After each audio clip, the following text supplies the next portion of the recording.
Art করতে ভালোবাসে না এমন মানুষ খুব কমই পাওয়া যায় এই দুনিয়াতে। এমনকি বাচ্চা থেকে বৃদ্ধ পর্যন্ত সবাই আর্টটাকে পছন্দ করে।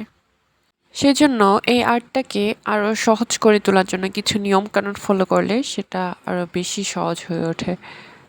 আর্ট করার জন্য আমাদের কী দরকার বলুন তো?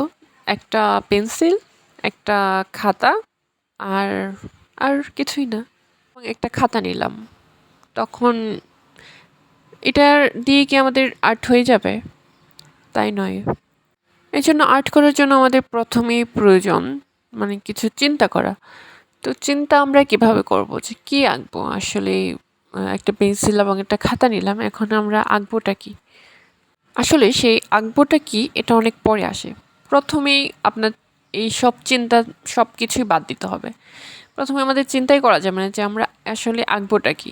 জাস্ট আপনাকে পেন্সিল এবং খাতা নিয়ে বসে যেতে হবে এবং শুরু করে দিতে হবে আর্ট করা।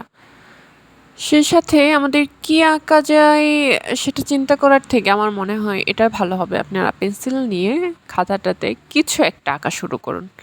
সেটা হতে পারে যেকোনো কিছু। সেটা না থাকবে কোনো মাপ, না থাকবে সুন্দর হওয়ার কোনো চিন্তা, কিছুই না। জাস্ট আঁকতে হবে আপনাকে। যেমন ধরুন এখানে আমি প্রথমে সার্কেলটা এঁকে নিয়েছি এবং এটাকে ২ ভাগ করে দিয়েছি।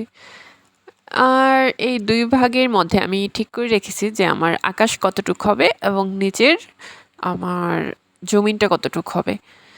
তো এখান থেকে আমি একটা ল্যান্ডস্কেপ আঁকা শুরু করেছি সেহেতু আমাকে এই ২ টা ভাগ করে নিতে হয়েছে এবং এটা একটা ল্যান্ডস্কেপটি খুব সহজ করে তোলে। এটা একটা ট্রিক্স বলতে পারেন। তো এখানে আমি যখন নৌকাটা ফার্স্টেই নৌকাটা আঁকলাম। তো এটা নৌকাটা আঁকার সাথে সাথে আমি এটাকে একটু ডিটেলস দিয়ে দিলাম। নৌকাটার ২ টা মানুষ সহ কিছু শ্যাডো। আচ্ছা এখানে আমি একটা কথা বলি, যেকোনো কিছু আপনি যা কিছুই আঁকেন না কেন সেটাতে শ্যাডো ইউজ করবেন। শ্যাডো বলতে একটা আপনি যে জিনিসটা আঁকছেন যেমন আমি এখানে নৌকাটা আঁকলাম তো নৌকার পানিতে যে নৌকার যে ছায়াটা বা অবয়বটা সেটা আমি একটু একটু করে দেওয়ার চেষ্টা করেছি। তো এটাতে কি হয় এটাতে নৌকাটাকে আরেকটু সুন্দর রিয়েলিস্টিক করে তোলে। এরপর আমি ২ টা নারকেল গাছ আঁকলাম এবং সেটাতে গাছগুলোর সাথে সাথে আমি কিন্তু গাছের যে ডিটেলসটা আছে এবং হালকা শ্যাডো দিয়ে সেই ডিটেলসটাও করার ট্রাই করলাম। এখানে দেখবেন আমি একটু চারকোলের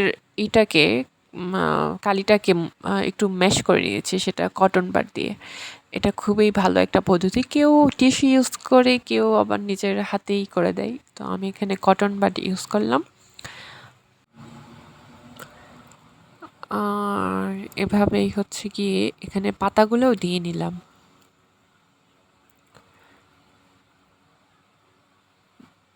আসলে ধরে ধরে কোনো কিছু করতে নেই। এখানে ধরে ধরে আমি পাতাগুলো করিনি। এখানে আমার ইচ্ছে মতো পাতাগুলো জাস্ট দিয়ে গেলাম।